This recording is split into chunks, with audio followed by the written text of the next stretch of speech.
யாரும் இல்லை என்ற நிலை கொண்டு என்ற நிலை வரும். அப்போது உணர்ந்து கொள்வீர்கள், என்னை படைத்த இறைவன் ஒருவன் தான் எனக்கு உதவி செய்யக்கூடியவன், என்னை படைத்த இறைவன் ஒருவன் தான் இதை நீக்கக்கூடியவன் என்று அவனை அழைப்பீர்கள். அவனை அழைத்தால் அவன் உங்களோடு இருப்பான். அல்லாஹ் உங்களை பாதுகாப்பான். அல்லாஹ் உங்களை அரவணைப்பான். எதுவாயினும் அல்லாஹ்விடத்திலே கேளுங்கள். திருமணமா அல்லாஹ்விடத்திலே கேளுங்கள். குடும்ப பிரச்சனையா அல்லாஹ்வை அழையுங்கள். வல்லாஹு அலா குல்லி ஷைஇன் கதீர். கடனா நிறைவேற்ற வேண்டுமா, கோடிகள் கடனா, வல்லாஹு அலா குல்லி ஷைஇன் கதீர். எல்லாவற்றின் மீது ஆற்றல் உள்ளவன். அவன்தான் கொடுக்க முடியும் செல்வத்தை, நாடியவர்களுக்கு கொடுப்பான். உலகமே இழிவை தர காக்கிறதா, உலகமே உங்களை எதிர்க்கிறதா, வல்லாஹு அலா குல்லி ஷைஇன் கதீர். வல்லாஹு அலா குல்லி ஷைஇன் கதீர்.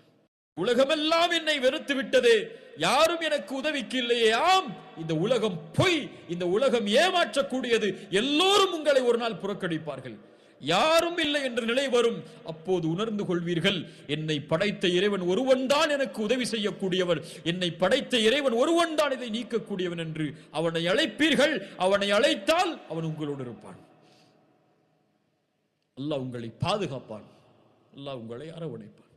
எதுவாயினும் அல்லாஹ்விடத்திலே கேளுங்கள். திருமணமா அல்லாஹ்விடத்திலே கேளுங்கள். குடும்ப பிரச்சனையா அல்லாஹ்வை அழையுங்கள்.